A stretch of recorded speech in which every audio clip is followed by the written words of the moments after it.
ইনশাআল্লাহ আমরা তো আশাবাদী। বিএনপি আমাদেরকে সাপোর্ট দিয়েছেন। কালকেও ওনাদের সাথে মিটিং হয়েছে। স্বতঃস্ফূর্তভাবে এলাকায় যে বিচরণ করতেছি, স্বতঃস্ফূর্তভাবে সবাই সাড়া দিতেছে। আমরা আশাবাদী, আমরা তো বিপুল ভোটে বিজয়ী হব ইনশাআল্লাহ। খুবই সাড়া পাচ্ছি, ছোট বড় সবাই আমাদেরকে বরণ করে নিতেছে।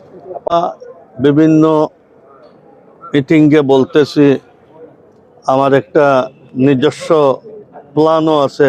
আমি নদী ভাঙ্গন রোধ করার ব্যাপারে সচেষ্ট থাকব। আমি কানাইঘাটের 1 নম্বর ওয়ার্ডকে বাংলাদেশের সাথে যোগাযোগ করব, 1 নম্বর ইউনিয়নকে। ওইখানে কোনো ব্রিজ নাই, এনডিআর সাথেই মিশ্রিত।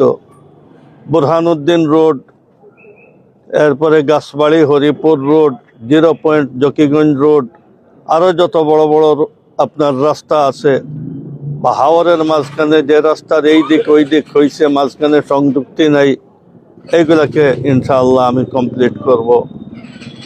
আমাদের কানাইঘাটের পাহাড়ি এলাকায় পানির ব্যবস্থা নাই, আমরা পানির ব্যবস্থা করব। প্রত্যেক গ্রামে গৃহহীন মানুষ আছে, তাদের 5 বছরে পাট করে ইনশাআল্লাহ তাদের ঘরের ব্যবস্থা করব।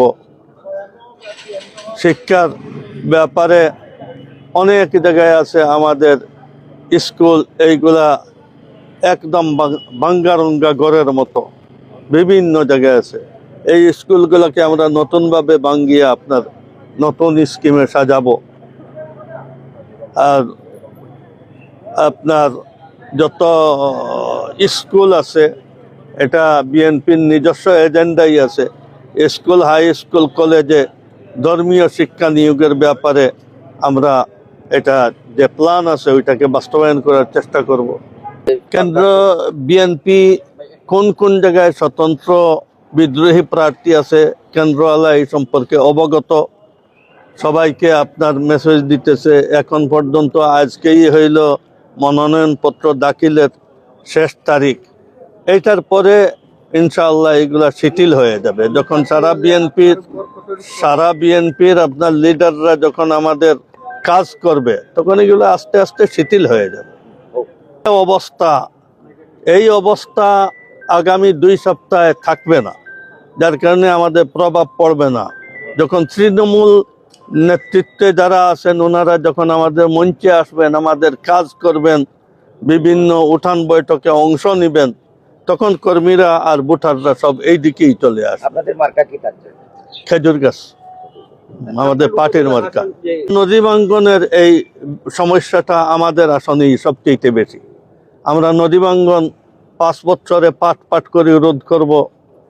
এরপরে কুশিয়ারা নদীর কারণে তো বাংলাদেশের মানচিত্রই পরিবর্তন হয়ে যাইতেছে। নদী এইদিকে ঢুকতেছে, ওইদিকে এনডিআই জায়গা যাইতেছে, যার কারণে আমরা ওটারও আপনার রোধ করা, ব্লক ফেলিয়া এটা ব্যবস্থা করব। রাস্তা যতটা আনকমপ্লিট এইগুলাকে কমপ্লিট করব। বুরহানুদ্দিন রাস্তাকে আরও সংস্কার করব। কানাইঘাট হরিপুর রাস্তাকে আমরা ডবল করার চেষ্টা করব। এই রাস্তা এতটুকু যথেষ্ট নয়।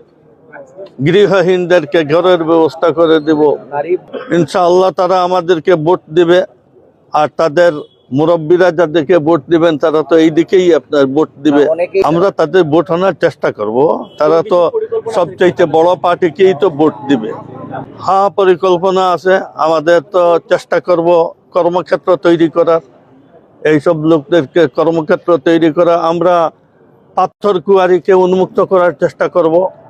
তখন আমাদের হাজার হাজার মানুষের কর্মক্ষেত্র তৈরি হয়ে যাবে, পুরুষ মহিলাদের কর্মক্ষেত্র তৈরি হবে। এদের নারীদের হিসাবে যত জায়গায় সেটিং করা যায় এত জায়গায় আমরা চেষ্টা করব। আওয়ামী লীগের আগ পর্যন্ত পাথর কুয়ারি উন্মুক্ত ছিল, সব পাথর কুয়ারি, আমার আসন অন্য আসনে সবটাই। কিন্তু আওয়ামী লীগ আসার পরে পাথরের মার্কেটটা এনডিআর জন্য সারা বাংলাদেশ খুলে দিয়েছে। আর আমাদের পাথরটা একটা বাহানা করে যে এখানের মধ্যে আপনার পরিবেশ নষ্ট হয়। পরিবেশ সারা জীবন নষ্ট হইল না, আওয়ামী লীগের টাইমে পরিবেশ নষ্ট হওয়ার অবস্থা কেন সৃষ্টি হইল? ওইটা এখনো রয়েছে। সচিবালয়ে এখানে সেখানে এখনো আওয়ামী লীগের সেটিং করা লোক থাকছে, এরা এখন বলতেছে পরিবেশ নষ্ট হবে। কিন্তু বিএনপির কাছে যদি ক্ষমতা আসে তাহলে এইসব দুঃখাবাজি থাকবে না। আমাদের লাখে লাখে আপনার শ্রমিকের কর্মসংস্থান এখান থেকে বাইর হবে, আমাদের পাথর আমরা ব্যবহার করব, বাইরে থেকে পাথর আমরা করবো।